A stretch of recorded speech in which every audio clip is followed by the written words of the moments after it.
danna subscribe, kana ka danna ƙararrawar sanarwa ta yadda za a dinga sanar da kai da zarar mun ɗora sabon shiri.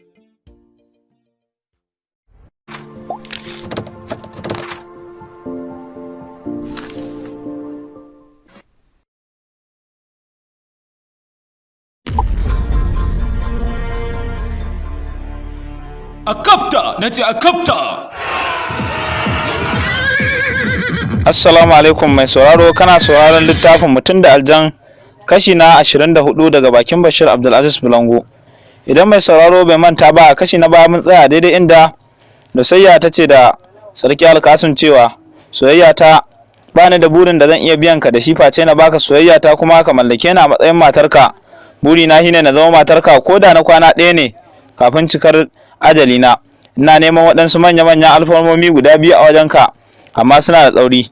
Alfarma ta farko ita ce ina son ka bar wannan batu da muka tattauna da kai a matsayin sirri, ko mahaifina kada ya sanar da shi cewa na san zan mutu nan ba da daɗewa ba sakamakon dafin da arnan dajin da suka sare ni da ita. Alfarma ta biyu ita ce ina so bayan na mutu ka auri kanwata Junaina domin ta maye maka gurbi na. Ka yi sani cewa uwata Junaina ni da ita kamannin mu ɗaya sak tamkar a tsaga kala. Bambanci na da ita kawai shine ita bata taba rike adda ba a rayuwarta da sunan yaƙi, kuma bata kasance jaruma ba, sannan ba cikin mu ɗaya ba. Ta kasance yar kanwar mahaifiyata. Iyayenta su rasu tun tana jaririya. Mahaifiyata ce ta rene ta har ta girma. Shin zaka nemi auren nawa a wajen mahaifina a yau din nan ba sai gobe ba? Wajen wannan tambaya sai hawa ya zubo mini na rungume Lusayya a kirjina, na buɗi baki cikin rawar murya na ce, na yi miki alƙawarin zan cika miki alfarmar da kika nema guda biyu matukar ina da rai da numfashi a wannan duniya. Bayan nan kuma ina mai tabbatar miki da cewa a yau din nan zan nemi aurenki a wajen mahaifinki. Zama faɗa hakan ke da wuya sai ga mahaifinta ya fito daga cikin buka ɗauke da wani akushi ya gama shirya abinci. Kawai sai ya zo ya zauna a gaban mu ya yi mana tayi ba tare da wata gardama ba. Ni da Lusayya muka sanya hannayen mu a cikin akushin muka fara cin abincin. Tunda muka fara cin abincin har muka kare, Lusayya na ta satar kallo na, har shi kansa mahaifin nata ya lura da hakan, amma ita kuma bata ji kunya ba. Da muka kare cin abincin sai ta miƙe tsaye ta je ta ɗauko ruwa ta zo ta zuba mini na wanke hannayena kuma ta bani na sha, sannan ni ma na zuba mata ta wanke nata hannun kuma ta sha. Daga wannan lokaci ne Lusayya ta rinka tarairaya ta tana yi mini hidima, duk da cewa bata da lafiya kamar yadda matar aure ke yi wa mijinta hidima. Bayan mun ci abincin tare mun zauna muna hutawa a bakin muka, sai na dubi mahaifin Lusayya cikin ladabi da kunya. Na buɗi baki don na yi magana, amma sai na kasa, na sunkui da kaina ƙasa. Ko daga na haka sai murmushi ya dafa kafaɗa ta ya ce, ya kai ɗana, faɗi duk abin da ke ranka, ka sani cewa kai ma yanzu baka da bambanci da Lusayya a wajena tunda ka ceci rayuwarta. Ko da jan haka sai na yi murmushi na ce, abba ina son ka bani auren Lusayya. Ko da jan haka sai mamaki ya turnike shi, ya yi shiru ya kasa cewa komai. Kawai sai ya miƙe tsaye ya fice daga cikin bukar ya bar mu a zaune. Daga nan haka sai Lusayya ta dube ni ta ce, tashi ka bi shi waje ka nace masa zai amince. Take na miƙe tsaye na bi shi wajen. Ko da na isa gare shi sai ya dube ni a fusace, fuskarsa babu annuri. Ya ce, shin kana so ka yaudare mu ne, ko kuma yata kake son ka yaudara? Ya za a yi ka ce za ka aure ta alhalin ka san cewa mutuwa za ta yi nan ba da daɗewa ba? Sa'ad da na ji wannan batu sai na durƙusa ƙasa bisa gwiwoyina, na kama hannayensa biyu na ce, yarka ba ta da sauran buri a duniya wanda ya fi na zama abokin rayuwarta. Hakan ne kaɗai zai cire mata dukkan damuwa da wasu wasi akan wannan ciwo nata. Ta mutu a cikin farin ciki. Burinka shine ta mutu a farin ciki ba tare da ta san ciwon da ke jikinta ba. Idan ka aura mini ita, wannan buri naka zai cika. Kwalejin wannan batu sai hawa ya zubo mahaifin Lusayya, ya bincike hannayensa daga cikin nawa, ya juya mini baya ya ce, zan iya baka auren yata idan har zaka iya biyan sadakinta. Cikin mamaki na miƙe tsaye ina mai dubansa na ce, nawa ne sadakin nata? Ko da jin wannan tambaya sai mahaifin Lusayya ya dube ni ya ce, ba kuɗi zaka biya sadakin nata ba, da jaruntaka, bajinta, tsantsar juriya da sa'a ne za su sa ka iya ba da sadakinta. Wannan sadaki ko shine a can gaba a kudancin wannan daji akwai wata muguwar dabbar daji wacce ta gagara a duk nashiyar nan da ma sauran nashiyoyin duniya. Ita dai wannan muguwar dabba ta fi zaki karfi kuma ta fi giwa girma a duniya. Babu wata dabba mai karfin gudunta da hadarinta. Yau shekara 67 kenan wannan muguwar dabba na rayuwa a cikin wannan daji. kuma ta hana fatake da mayaka ratsawa ta bangaren da take, kuma yawan su kaifi da tsini baya tasiri a jikinta, haka ma tsafi da sihiri. Ina son ka je wannan daji inda wannan muguwar dabba take, ka yaƙe ta, ka yanko kanta ka kawo mini. Kowace dabba hadari tafi kowace dabba hadari a duniya shine a matsayin sadakin yata Lusayya. Ko da jin wannan batu sai farin ciki ya lullube na dube na ce ai wannan mai sauki ne, gobe da sassafe zan yi shiri na shiga daji na je na kaso wannan dabba na yanko kanta na kawo maka.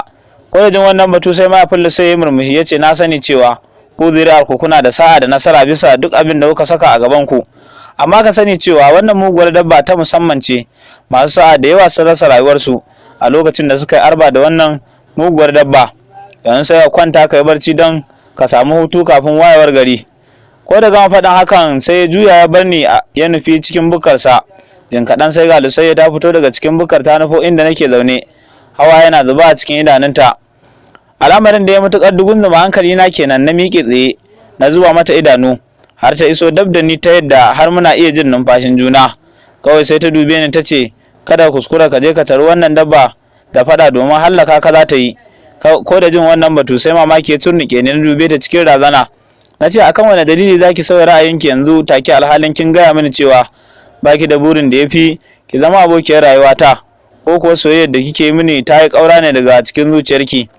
Lokacin da Lusayya ta ji waɗannan tambayoyi daga gare ni sai ta girgiza kai ta ce shin ana yin soyayya da gawa ne?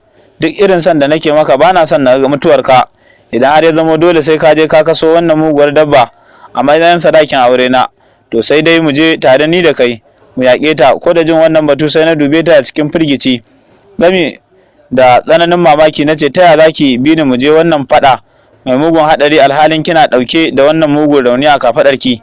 Na sani cewa shi kansa mahaifin naki ba zai taɓa yarda ya barki ki je ba. Sa'ad da Lusayya ta ji wannan batu sai ta yi murmushi ta ce shin ka manta ne cewa har yanzu ba mu yi gasar mu ta ƙarshe ba ta farauto dabbar da ta fi kowace dabba haɗari a duniya? In dai ina numfashi a doron ƙasa sai mun yi wannan gasa, saboda ni ba na kada alƙawarin da na ɗauka. Idan ka ƙi yin wannan gasa tare da ni, na tabbata cewa na fi ka jarumtaka. Idan har za ka mutu a wannan gasa, to ni ma zan mutu. Tuni mahaifina ya amince akan cewa gobe da safe ni da kai za mu je mu yaƙi wannan dabba. Idan kuma kana shakka ne to ka je ka tambaye shi ka ji, tunda dai an ce waƙa a bakin mai ita ta fi daɗi. Lokacin da Lusayya ta zo nan a zancenta sai na kamu da tsananin mamaki na shiru ina mai ƙura mata idanu, zuciyata cike da tambayoyi da ban san amsoshinsu ba. Ya za a yi uba ya bar yarsa ta tafi inda za ta hallaka, duk da ya san cewa kwanakinta a duniya da suka rage mata kaɗan ne? Ta yaya Lusayya za ta iya yin wannan gasa ta mu ta ƙarya alhalin tana ɗauke da mugun rauni a kafaɗarta? To wai shin ma saboda mai mahaifin Lusayya ya ƙirƙiro wannan batu na kashe wannan muguwar dabbar daji mai tsananin haɗari a matsayin sadakin yarsa Lusayya? Menene dalilin da ya sa Lusayya ta kamu da tsananin sona a yanzu alhalin a da ta tsane ni kamar yadda ta tsani mutuwarta? Ganin Lusayya ta juya ta nufi cikin bukar ne ta bar ni a nan tsaye ni kaɗai shine ya katse mini wannan tunani bisa tambayoyin da nake yi wa kaina a cikin zuciyata. Ko da gana haka sani ma na koma gefe ɗaya na koma gefe ɗaya na zauna inda jakar guzuri na ke aje. Na dube ta na fiddo da wata katuwar fatar ragon dawa wacce nake amfani da ita a matsayin bargo. Na yimfiɗa ta ƙasa na kwanta a kanta kuma na lullube dukkan jikina da ita. Faruwa hakan ke da wuya kuwa sai barci ya sace ni saboda tsananin gajiya da kuma tsananin tsamin jiki. Ban farka daga barcin ba sai da alfijir ya keto a lokacin da gari ya waye. Motsin Lusayya da na mahaifinta ne ya tashe ni daga barci. Ko da na buɗe idanuna na fito da fuskata daga cikin bargon da na lullube sai na arba da Lusayya tare da mahaifinta suna ta faman aikin shirya mana abincin kalaci. Abin da ya daure mini kai shine tuna wannan lokaci duk su biyun sun yi wanka sun gama kimtsawa. Lusayya ta ci ado kuma ta yi shigar yaƙi, ta daure kugunta da damara, sannan ta zuba dukkanin makamanta na yaƙi a jikinta. Gayin kanta kuwa ta tsefe shi, ta mulke shi da mai, ta tattara shi ya zuba ƙasan kwankwasanta. Sai sheƙi da walwali yake fuskarta kuwa sai annuri yake tashi. Kallo ɗaya za ka yi mata ka gane cewa a cikin tsananin farin ciki take, kuma ko kaɗan babu alamar wata kasala a tare da ita. Tamkar ta fi koyaushe ƙoshin lafiya, kai ka ce babu wani rauni a jikinta. Ko da Lusayya ta haɗa idanu da ni sai ta saki wani irin murmushi a gare ni fiye da wanda ta yi mini ajiya. Ta tashi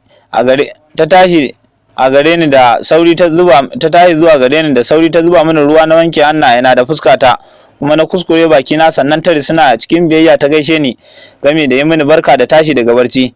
Ba tare da ɓata wani lokaci ba, mahaifin nata ya fito, muka yi kalaci tare. Muna gama cin abincin sai ya dube ni ya ce, ga amanar yata nan a hannunka, ba sai na ce da kai ka tsare lafiyar ta ba da rayuwarta ba, tunda idan wani abu ya sake samunta ko ka dawo tare da sadakin nata ba zai yi maka wani amfani ba. Kwadajan haka sai na gyaɗa kai kuma na miƙe tsaye na dube shi na ce, tabbas zan kare ta da raina da jikina, kuma ina mai tabbatar maka da cewar sai na ajiye tarihi a wannan nashiya taku, domin ni ne zan kashe wannan muguwar dabba wacce ta addabe ku tsawon shekaru 67. Ina gama wannan bayani sai na ɗebo makaman yaƙi na zuba a jikina. Nan da na gama kintsawa, sannan na taka ƙafafuna je dab da mahaifin Sulayya. Na dube shi na ce, ya kai abba na, haƙiƙa in ba dan kai ba da yanzu tuni na daɗe da zama gawa. Kash mai sauraro, a nan dan dakata don jin ƙarashin wannan labari. Ma haɗu a littafin Mutum da Aljan kashi na gaba. Ni ne naku Bashir Abdulaziz Bulangu. A har kullum na gode. Danna subscribe, kana ka danna ƙararrawar sanarwa ta yadda za a dinga sanar da kai da zarar mun ɗora sabon shiri.